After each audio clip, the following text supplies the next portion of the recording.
Hey y'all, it's Shanika Taylor and we are here live at the ATL Gathering Spot. Tonight we honor the life and success of the former drug trafficker Freeway Rick Ross, who has rededicated his life to help those affected by drugs, violence, and poverty. Make sure you don't go nowhere, stay tuned, stay lit, and stay all the way up. Don't say I didn't warn you.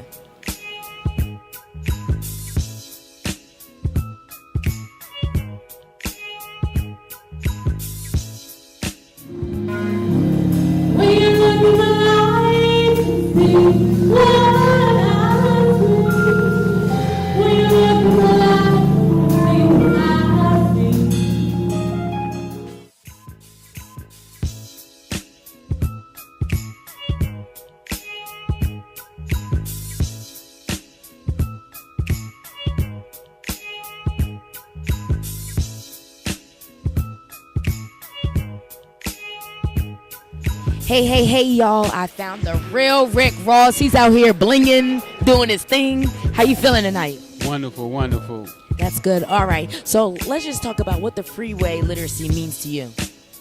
Well, freeway literacy means to me is giving people an opportunity to overcome their fears, their doubts, their insecurities about reading. And I know you stated in a previous interview that you played tennis, correct? I did. All right. Why don't you feel the educational system didn't offer you that assistance so that you could go ahead and get that athletic scholarship? Well, you know what? I don't think that in our community they don't hire the best teachers. Sometimes they hire teachers that are only there to get a check. And it's not their mission to make sure that young people get the information that they need. So what winds up happening is the children wind up suffering because the teachers accomplished their goal, which is to get a check. And do you think that if we had better teachers in our educational system, that your life would have played out a little bit different? Oh, absolutely. Because as soon as somebody who really wanted me to read, they taught me how to read. And how has life been outside of prison? Like, why did you decide to be an advocate for the poverty, the drug usage, and all? Why is it that you decided that you wanted to be a social activist within our community? Well, I come from that life. So if you come from a certain lifestyle, you can relate to what they're going through. And I can relate to what our young people are going through today. So I have to advocate for them because they know not what they do. Right. That's true.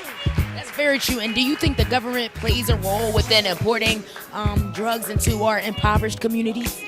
Absolutely. They definitely play a role. I'm hoping now that our government has gotten a little wiser.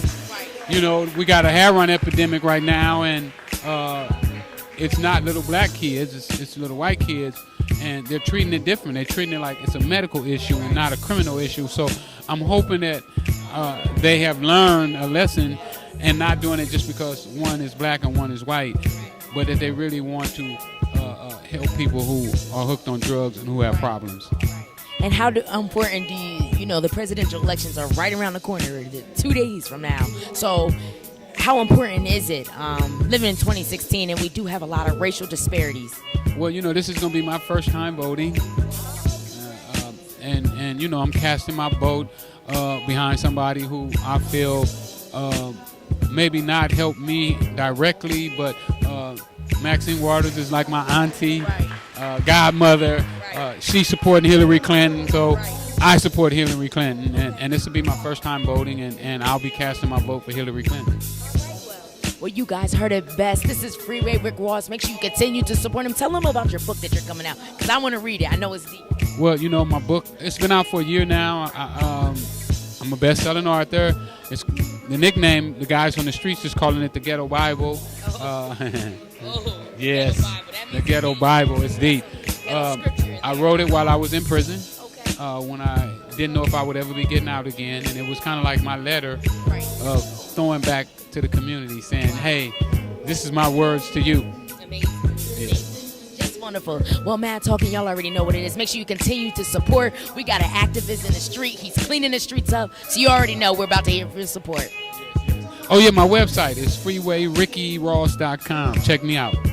And are you active on social media? A little bit. I was about to say, I seen your social media, your Instagram earlier. I was like, he don't post much. Come on, man. It's 2016. You got to get on it. I'm busy, though. I got so much going on right now. I'm working on like 3 TV shows and movies. And I'm busy right now. So I do the best I can. Thank you. Busy. We support you. Thank you so much. Peace, y'all.